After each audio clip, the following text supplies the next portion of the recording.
Pad Thai does not hide its contradiction. Its old full name means noodles stir-fried in the Thai style, as if the word Thai had to be added to make the dish national.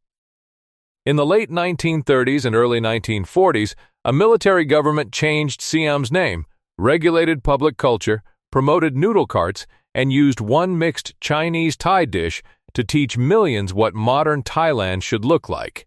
The state did not invent noodles.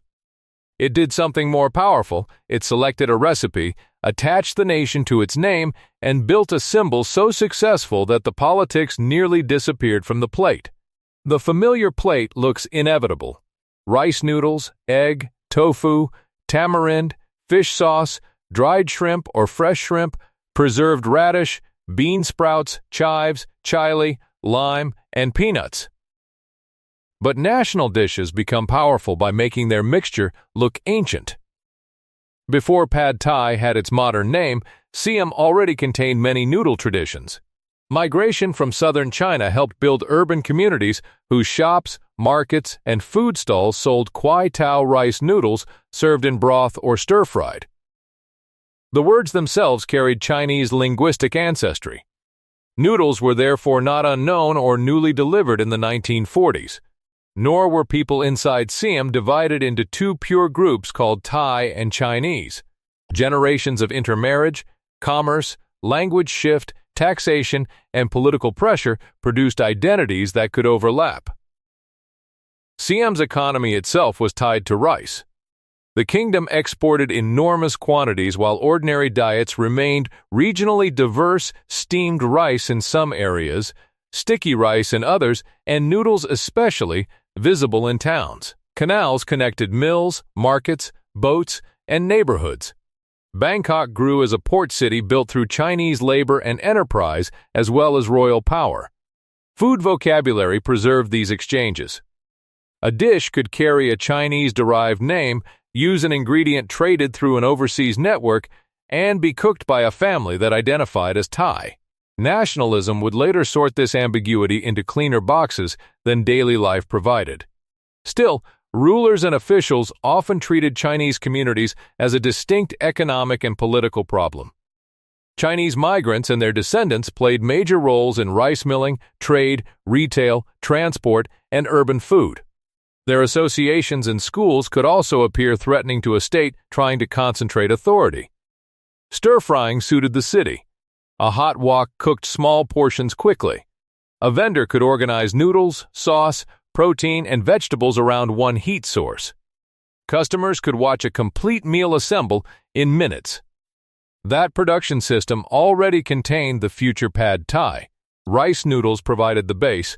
Tofu and preserved radish reflected Chinese associated foodways. Fish sauce, tamarind, palm sugar, dried shrimp, herbs, chile, and lime could make the result legible within central Thai tastes. No committee had to invent cultural mixture. The market had been doing it for years. What the government changed was the meaning of the mixture. It took a food associated with Chinese vendors and placed the word Thai directly in its name. In 1932, a revolution ended Siam's absolute monarchy and created a constitutional order dominated by competing civilian and military factions. Plaek Phibun Songkhram, usually called Phibun, rose through the military side of that new politics. He became prime minister in 1938 and pursued an authoritarian program of centralized power, economic nationalism, military strength, and cultural transformation. Phibun admired features of the modernizing states he saw abroad, including the discipline and mass mobilization associated with fascist regimes. His government did not treat culture as a private decoration. Clothing, language, public behavior, music, work, hygiene, and food could all make citizens appear modern. The fear beneath the performance was colonial vulnerability. Britain controlled Burma and Malaya. France controlled Indochina.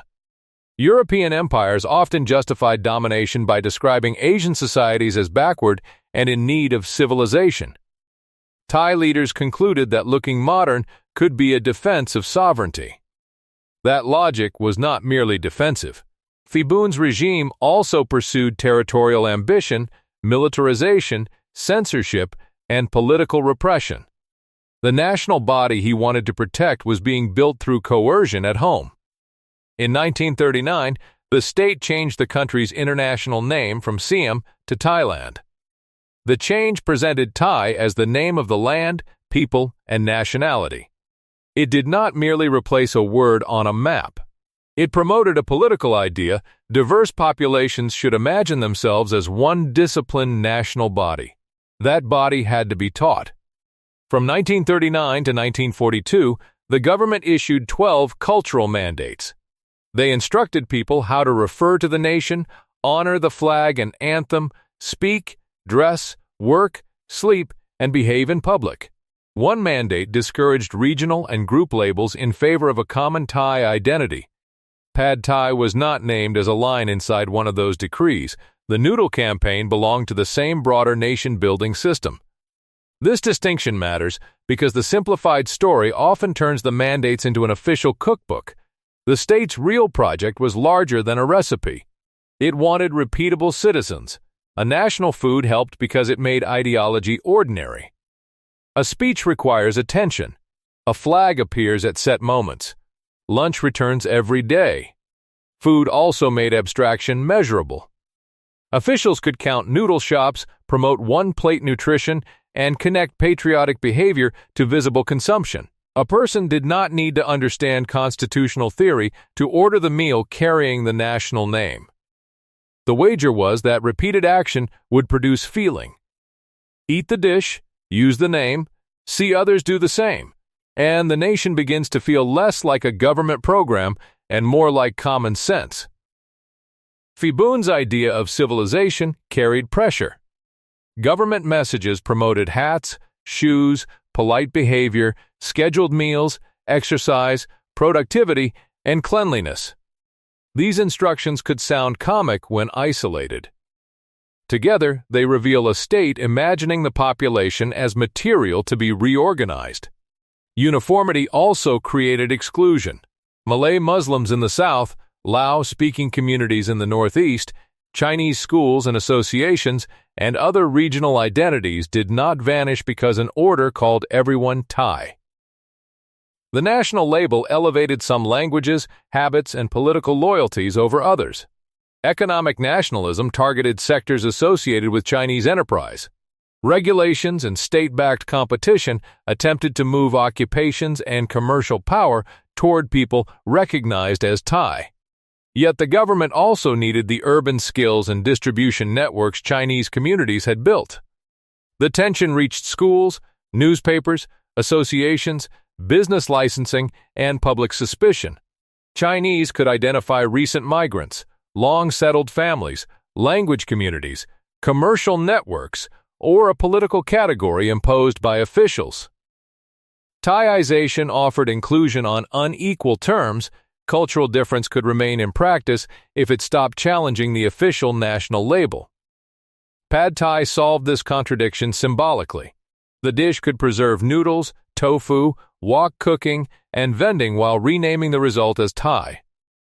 Tamarind, fish sauce, palm sugar, dried shrimp, and chile helped the food perform a national flavor balance.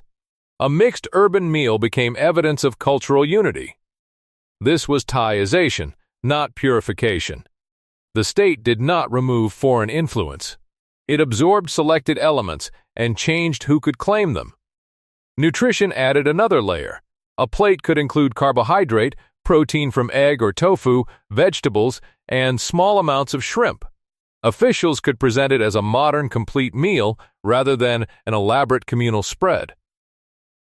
The single plate form matched an image of efficient workers. It could be standardized, priced, and sold in public. A cart could become a tiny national kitchen. But ideology alone does not explain why the campaign intensified when it did. War and water placed the food system under pressure. In December 1941, Japanese forces entered Thailand. After brief fighting, Phibun's government allowed passage and aligned with Japan. Thailand entered a regional war shaped by occupation, bombing, shortages, censorship, resistance, and imperial ambition. In 1942, severe flooding damaged the Chao Phraya Delta and Bangkok. Rice production and distribution faced new stress while the war disrupted transport and markets. Government campaigns encouraged people to produce, sell, and eat noodles. The state publicized recipes and supported noodle vending. The exact details vary across later accounts, but the pattern is clear. Officials connected noodle meals with nutrition, employment, thrift, and patriotism. Campaign material reduced the economy to practical instructions. A vendor needed noodles, a wok, fuel, sauce, and small amounts of several ingredients rather than a large capital investment. Each new stall could appear to solve two problems at once: feed the city and create self-employment. The state also benefited from visibility. A noodle cart worked in public. Unlike advice about a private household meal, it could be seen, copied, inspected, and counted. Modern food policy occupied the street corner. The claim that rice noodles saved rice can sound absurd. Rice noodles are made from rice. The economic argument was about processing and portioning the staple within a mixed dish, not replacing rice with a non-rice food. Noodles could combine a smaller visible base with bean sprouts, tofu, egg, vegetables, and sauce. Milling and vending also created work. A cart lowered the barrier to a small business compared with a full restaurant. It could move toward customers and operate with a wok, fuel, ingredients, tools, and a narrow patch of street. For a government worried about jobs and food distribution, multiplying vendors was useful. Noodles offered another logistical advantage. Dried rice noodles could be stored and portioned before cooking. The final dish brought together shelf-stable sauce components and small amounts of perishable ingredients. In a disrupted wartime market, flexibility mattered even when no ingredient was guaranteed. None of this means every Thai person embraced pad Thai at once. Government campaigns compete with habit, regional preference, income, and availability. Sticky rice cultures in the Northeast and North did not abandon their food because Bangkok promoted a stir-fry. The symbol was national in ambition before it was universal in practice. For vendors, however, state policy did not eliminate risk. Ingredients had to be purchased before sales were guaranteed. Rain could erase a day's income. Fuel prices, police, permits, spoilage, and competition shaped survival. The patriotic symbol rested on precarious labor.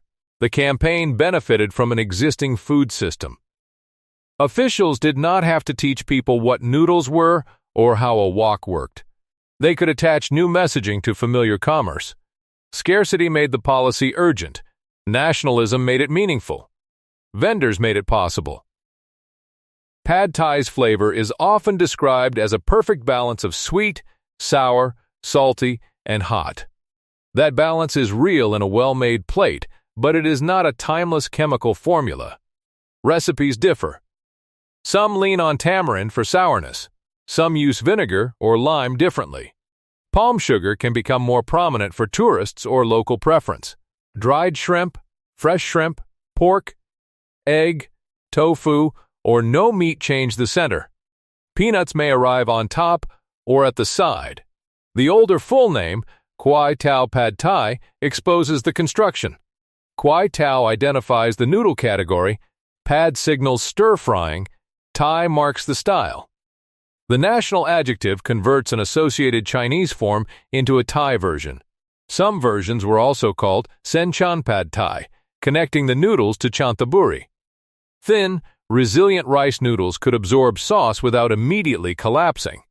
Naming the noodle by a Thai province helped relocate the ingredient inside national geography. Ingredient selection performed the same work. Tamarind supplied a sour profile recognizable in regional cooking. Fish sauce and dried shrimp intensified fermented seafood flavors.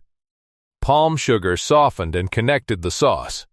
Chile arrived from the Americas centuries earlier, but had long since become central to Thai taste. Bean sprouts, tofu, and noodles retained Chinese associations without preventing the whole from becoming national. Texture also mattered. Soft, chewy noodles meet crisp raw sprouts and crushed peanuts. Egg catches sauce. Chives stay green. Lime and chill at the side let the eater finish the balance. That final adjustment gives customers agency. A standardized symbol arrives unfinished. Each person can make it hotter, sharper, sweeter, or saltier. No single official recipe explains every plate because street cooking resists perfect standardization. Woks differ. Tamarind differs. Noodles absorb water differently. Vendors learn a sequence of movement rather than simply following quantities. Heat is the hidden ingredient. Overload the wok and temperature falls, noodles steam and clump. Wait too long and sugar burns while sprouts surrender their crunch. The cook must manage moisture, flame, and order within minutes. A paper recipe can list ingredients. It cannot fully describe the sound and resistance that tell a vendor when to move. This technical skill also limits the idea of top-down invention. Officials can publish a formula, but they borrow the working knowledge of the people who already know how to cook and sell noodles. The government could circulate an ideal. Only cooks could make the ideal edible. Watch a pad Thai vendor and the dish becomes choreography. Oil hits the wok. Aromatics fry. Protein cooks. Noodles soften with liquid. Sauce coats them. Ingredients are pushed aside for egg or folded together. Sprouts and chives enter late so they keep texture. The portion leaves before the wok loses heat. Speed conceals preparation. Rice noodles must be soaked to a point where the wok will finish them without turning them to paste. Sauce is mixed. Tofu is cut. Peanuts are roasted and crushed. Shrimp, egg, vegetables, and garnish wait within reach. The cart, therefore, standardizes space. Every ingredient has a position because delay changes the food. Repetition converts a government-promoted recipe into muscle memory. It also creates a relationship.